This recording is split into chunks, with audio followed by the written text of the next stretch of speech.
Good morning students. आज हम आपको लिमिट्स और फिट्स के ऊपर फिर भी कुछ न्यूमेरिकल आगे और पढ़ाना चाह रहे हैं।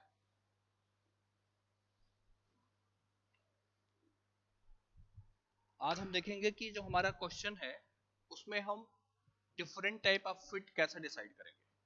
ठीक है, जो आपको लिमिट्स मिल रही हैं उसके बेसिस पे हम ये कैसे डिसाइड करेंगे कि हमारा फिट कितना है, कैसे आ रहा है, ये सारा कुछ हम डिसाइड करने वाले हैं। कुछ क्वेश्चंस देख रहे हैं हम लोग। तो हमारा पहला क्वेश्चन है, देखिए, जिसमें हमको होल एंड शाफ्ट असेंबली दी हुई है। हमको होल और शाफ्ट असेंबली दी हुई है जिसके बेसिस पे हमको ये बताना है कि वो फिट किस टाइप का होगा। क्लियरेंस फिट होगा, ट्रांजिशन फिट होगा या इंटरफेरेंस फिट होगा। तो हमारा क्वेश्चन ये है कि क्वेश्चन है फॉर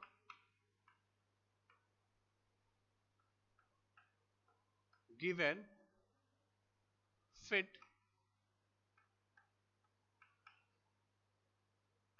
find the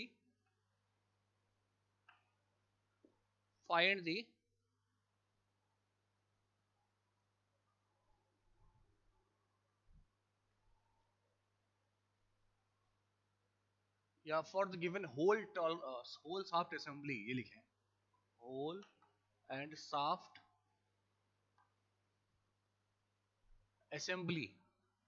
ठीक है, और given hole and shaft find the fit. किस टाइप की फिट है। पहला हमारा जो प्रॉब्लम है वो ये है कि जो हमारा होल दिया हुआ है वो है, होल की साइज दी हुई है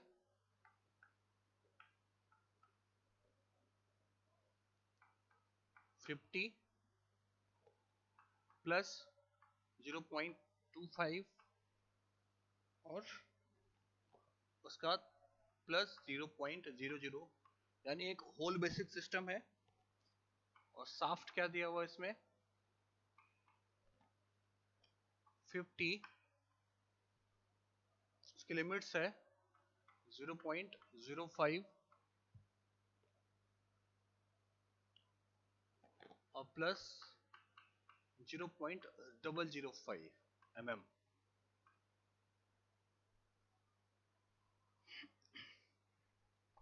ठीक है, ये पहला क्वेश्चन हमारा हो गया। तो सबसे पहले हम क्या निकालने की कोशिश करेंगे। सबसे पहले हम निकालने की कोशिश करेंगे इसमें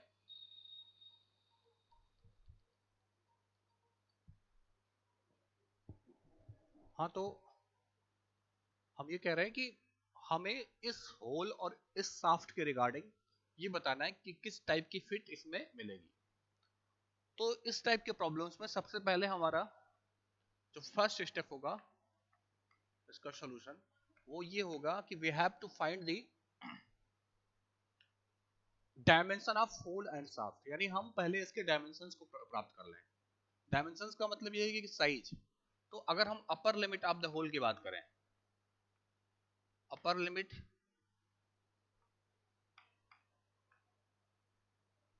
जो हमारे होल हो जाएगी, होल के लिए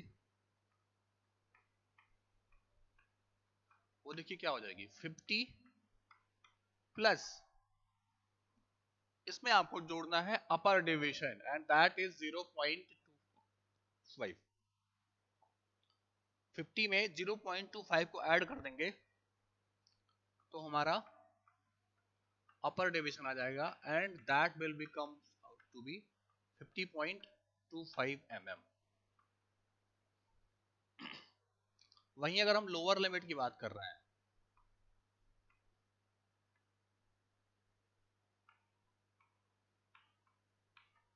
lower limit of the hole, ये क्या होगा देखिएगा। लोअर लिमिट क्या है बेसिकली आपका 50 plus lower deviation and that is 0.00 which comes out to be 50.00 mm।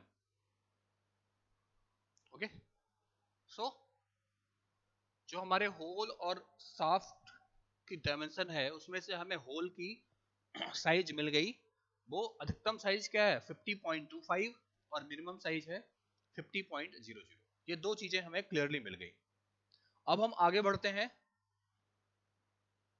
और उसको समझने की कोशिश करते हैं। ठीक है, आगे हम शाफ्ट के केस में बात कर रहे हैं। फॉर शाफ्ट,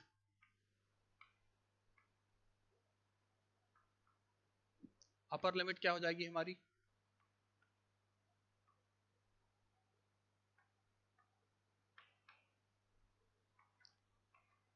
किसके लिए, शाफ्ट के लिए।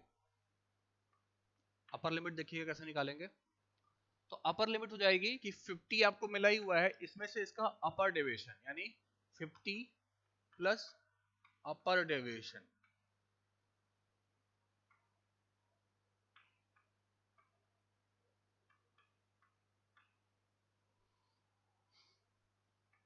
अपर डेविएशन कितना है 50 plus 0.05 and that is 50.05 mm। अगर आप लोअर डेविएशन की बात कर रहे हैं या लोअर लिमिट की बात कर रहे हैं, किसके लिए, शाफ्ट के लिए, तो हो जाएगा 50 प्लस लोअर डेविएशन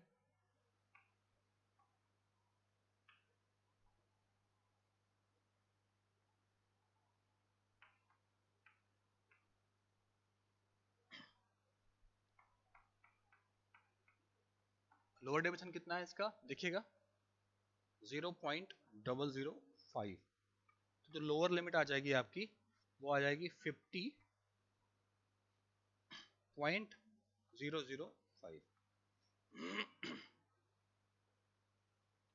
ठीक है, तो अब हमारा जो शाफ्ट और होल इनकी साइजेस हमें मिल गए। शाफ्ट की जो साइज है वो हमारी है 50.05 से 50.005 इस रेंज में, और होल की जो साइज हमारी है वो हमारी साइज मिल गई, आप देखिए 50.25 से 50.00।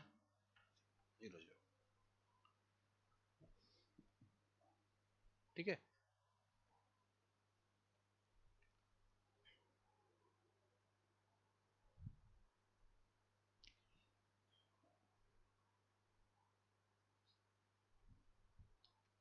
अब अगर हम अलाउंसेस निकालें इसके केस में, तो अलाउंसेस क्या होता है,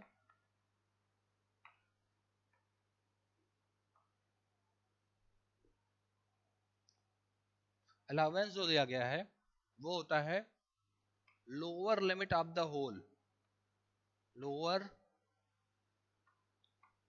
limit of the hole minus upper limit of the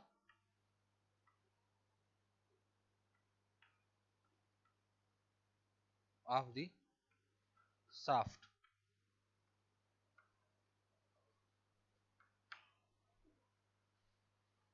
ठीक है, ये हमारा अलाउंस निकालने का फॉर्मूला होता है। यहां तक फिर से देखिए क्या क्या किया हम लोगों ने। अगर आप वन बाय वन देखोगे चीजों को तो आपको समझ में आएगा कि चल क्या रहा है। अगर आप होल के टॉलरेंस की बात कर रहे हैं तो जो होल का टॉलरेंस है वो 0.25 है। ठीक है, इनके केस में जो टॉलरेंस है यहाँ जो टॉलरेंस है वो है 0.25। वहीं जो यहाँ टॉलरेंस है वो है 0.045 mm। ठीक है, ये जो दो टॉलरेंस आपको मिले हैं ये 0.025 और 0.045 है। ठीक है, अब अलाउंसेस अगर आप देखें इस उसके केस में, तो अलाउंस जो हमारा है वो होने वाला है आपका, क्या हो जाएगा, अपर लिमिट। ठीक है, थोड़ा साइड में बैठ जाऊं मैं। अलाउंस की बात अगर हम करें तो वो हमारा देखिए lower limit of the hole minus upper limit of the shaft, और जो लोअर लिमिट हमारी होल की है वो बेसिकली आपकी 50 है, और अपर लिमिट ऑफ द शाफ्ट क्या है 50.025, नहीं 50.05। ठीक है, तो यहां देखिए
अगर इसको हम माइनस करने जा रहे हैं तो देखिएगा अलाउंस की बात कर लें तो इसमें हमारा आ जाएगा 50.00 माइनस 50.05 आ जाएगा माइनस 0.45।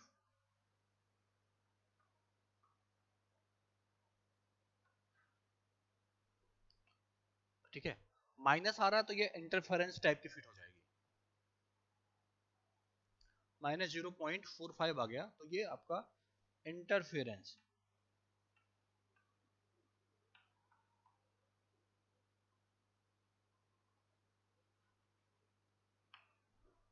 ठीक है, ये इंटरफेरेंस टाइप की फिट हो गई आपकी ये। ठीक है, फिर से एक बार इन चीजों को अगर समझने की कोशिश करें आप, तो स्टार्ट में हमने एक प्रॉब्लम लिया, उसको सॉल्व किया, और आपने देखा कि इसमें कैसे कैसे चीजें यहाँ पे चेंज हुई।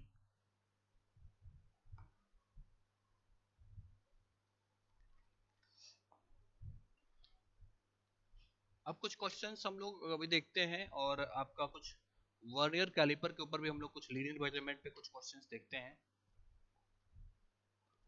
Yes.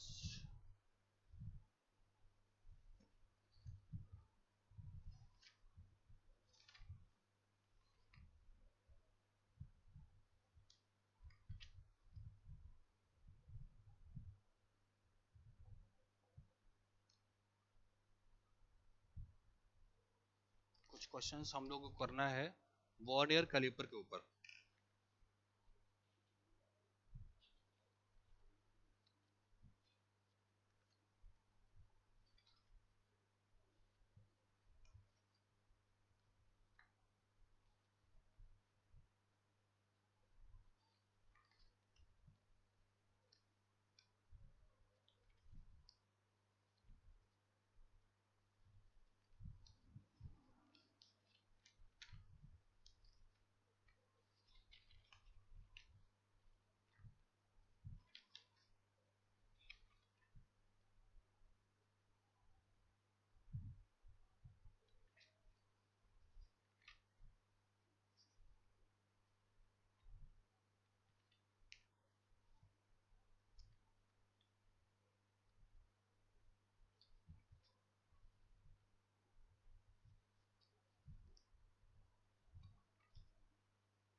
अगर आप वर्नियर कैलिपर की बात कर रहे हो तो हम समझते हैं रीडिंग कैसे निकालते हैं वर्नियर कैलिपर्स में।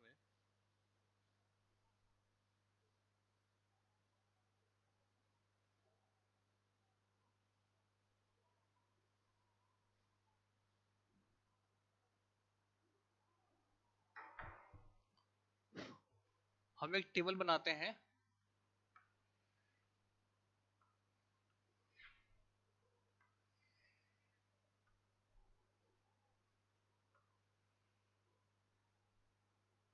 यहाँ serial number,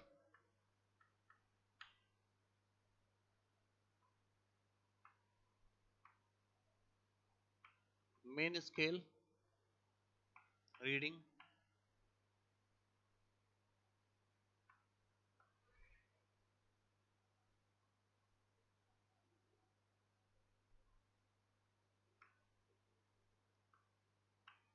vernier scale reading,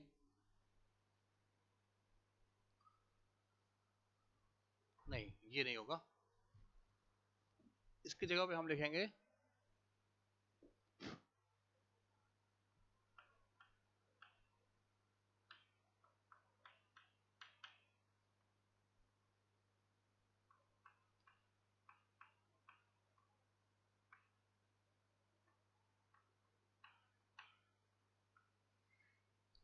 total number of division on vernier scale.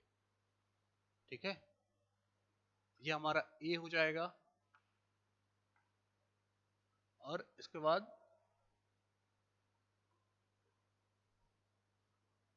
जो हमारा स्लॉट है वो रीडिंग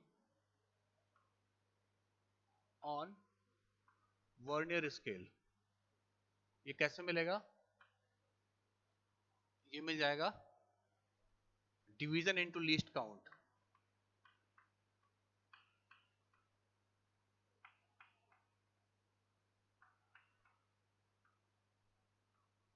इसको आप बी बोलोगे, ठीक है। और टोटल रीडिंग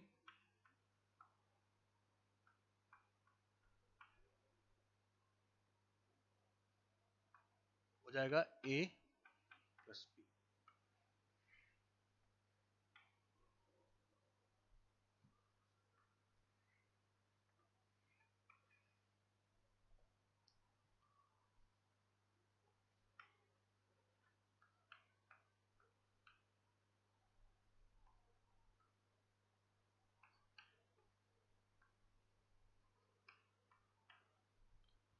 देखिए, अगर कोई भी वर्नियर कैलिपर आप लेते हो तो उसका लीस्ट काउंट आपको पता रहेगा।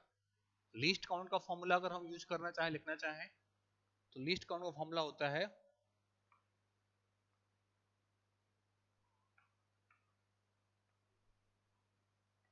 उसका फॉर्मूला होता है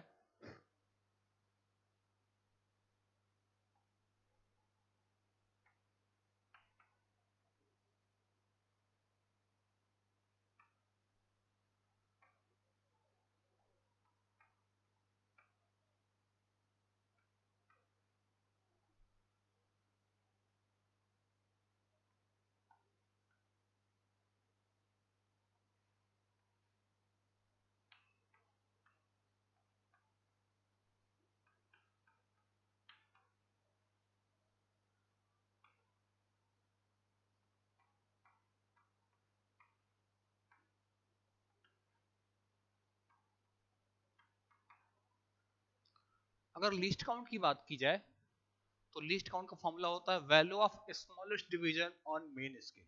यानी मेन स्केल पे वर्नियर कैलिपर के एक छोटे खाने का मान क्या है और टोटल कितने खाने हैं। मान लीजिए हमारे वर्नियर स्केल पे छोटे खाने का डिवीजन जो है एक खाना 1 mm के बराबर है, कुछ कुछ वर्नियर्स में वो 0.5 mm के बराबर भी होता है, और 50 डिवीजन हमारे वर्नियर स्केल पे हैं, तो ये आपका आ जाएगा 0.02 mm।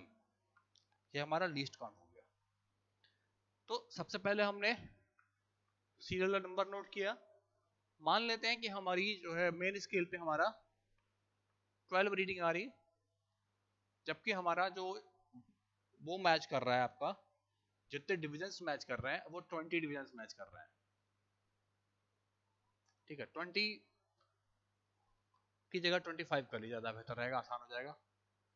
25 डिविजन्स मैच कर रहे हैं, तो रीडिंग वर्नेस पे कितनी आ जाएगी, रीडिंग आ जाएगी आपकी 25 इंटू लीस्ट काउंट, और लीस्ट काउंट कितना है आपका 1/50, यह आपका आ जाएगा 0.5,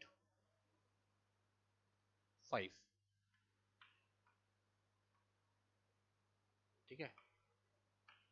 टोटल जो रीडिंग आ जाएगी वो हो जाएगी A+B, और ये आपका 12 है, तो n जो आपका होगा, n रीडिंग जो आपकी आ जाएगी वो आ जाएगा 12 प्लस 0.5, तो आ जाएगा 12.5 mm। इसको एक बार चेक कर लीजिएगा, 25 50 1 2 0.5 सही है, तो 12.5 रीडिंग आ रही है। मतलब अगर हमने इसको पढ़ा तो इसको कैलकुलेशन कैसे करना है, इसकी टेबल है ये।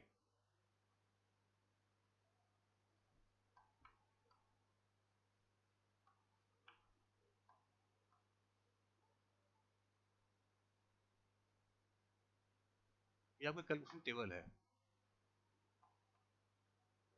कैलकुलेशन टेबल किसके लिए, वर्नियर कैलिपर के लिए। इसमें कुछ चीजें जो आपको समझनी जरूरी हैं वो ये है कि आपका जो वर्नियर कैलिपर है उसमें आप रीडिंग अच्छे से पढ़ लें। जो आपने ऑब्जेक्ट उसमें फिक्स किया है वो ऑब्जेक्ट जो है बेसिकली आपका इस तरीके से प्लेस्ड हो कि जो उसके जॉज हों, जॉज में ठीक से प्लेस्ड हो, और आप जो भी मतलब इसमें एरर्स आने के चांसेस है उसको मिनिमाइज कम से कम रखें, कि एरर्स आएंगे तो हमारा जो रिजल्ट है वो एक्यूरेट नहीं होगा।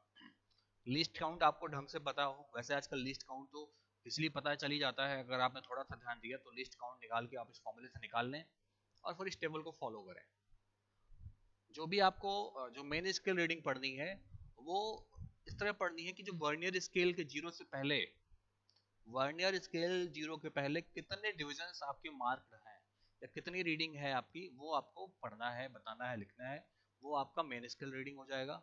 जल्दी ही आप मुझे कोई ऑब्जेक्ट मिलता है तो मैं उसकी हेल्प से आपको एक वीडियो अच्छे से रिकॉर्ड करके बता दूंगा कि कैसे आपको ये करना है। जैसे ही आप एग्जैक्टली उसको समझ पाएंगे कि क्या हो रहा है, कैसे हो रहा है, तो आपको और आसान लगेगा, ठीक है। तब तक इसमें अगर कोई आपको समस्या आ सकती है तो आप क्वेश्चंस कर सकते हैं। जब आपकी क्लास चलेगी तो क्लास के ड्यूरेशन में आप इस पर सवाल करिएगा, और लैब चलेगी मे भी पॉसिबल हो लैब में भी हम इसको डिस्कस करें कि वर्नियर कैलिपर जो हमारा सबसे आसान सबसे इजी तरीके का है, कई सारी के तरीके के कैलिपर है हमारे, गियर ट्यूब कैलिपर हो गया, वर्नियर कैलिपर हो गया, बहुत सारे कैलिपर्स हैं, ठीक है। तो इसको समझना जरूरी था हमारे लिए। आगे का जो हमारा वीडियो चलेगा उसको हम लोग धीरे धीरे डिस्कस करेंगे, और इसी के साथ साथ अब हम लोगों को ये fit, clearance fit, transition fit और इंटरफेरेंस फिट पे भी बात करनी है, उसके वीडियोस भी बनाने हैं। उस पर थोड़ा थियोरेटिकल आपको अप्रोच समझाना पड़ेगा अभी बैठ के, तो उसको भी हम कराएंगे क्लास में। और मेट्रोलॉजी में इसके बाद हम लोग सरफेस टेक्सचर की बात करेंगे, मेजरमेंट ऑफ सरफेस टेक्सचर। तो सरफेस टेक्सचर की अगर हम बात कर लें तो सबसे जो ज़्यादा इम्पोर्टेंट इसमें है कि किसी भी सरफेस के ऊपर जो रफनेस आ रही है उसको मेजर करने की कहीं ना कहीं बात होगी कि कैसे कैसे रफनेस उस पर है, और उसको हम पढ़ेंगे। तो अगर फैक्टर्स की बात करें कि क्या क्या फैक्टर्स होते हैं जो सरफेस रफनेस का इम्पैक्ट इस पे आता है, रफनेस हो जाती है, उसकी हम बात कर रहे हैं। तो देखिए सबसे पहला जो है सरफेस रफनेस को प्रभावित करने वाले जो कारक हैं, फैक्टर्स हैं, वो हमारे हैं वाइब्रेशंस, कंपन, वर्कपीस का मटेरियल, किस टाइप की मशीनिंग कर रहे हैं आप, ठीक है, rigidity of the system consisting of machine tool, fixture cutting tool and work, यानी कितना हार्ड कितना रिजिड आपका मटेरियल है, कैसे वो वर्कपीस को होल्ड कर रहा है। और अगला है type, form and material and shape, sharpness of the cutting tool, यानी कटिंग टूल से भी कुछ प्रभाव पड़ेगा उसके ऊपर, उसकी बात रहेगी। 6 नंबर जो पॉइंट हमारा आएगा वो है cutting conditions, feed speed, depth of cut. Feed speed and depth of cut are known as cutting conditions. और आखिरी है कूलेंट, कि किस टाइप का कूलेंट हम लोग यूज कर रहे हैं। तो ये सारे इन्फॉर्मेशन जो है वो रिगार्डिंग हमारी थी, कैसे कैसे हम ये सरफेस रफनेस को हमारा फैक्टर जो है वो प्रभावित कर रहा है।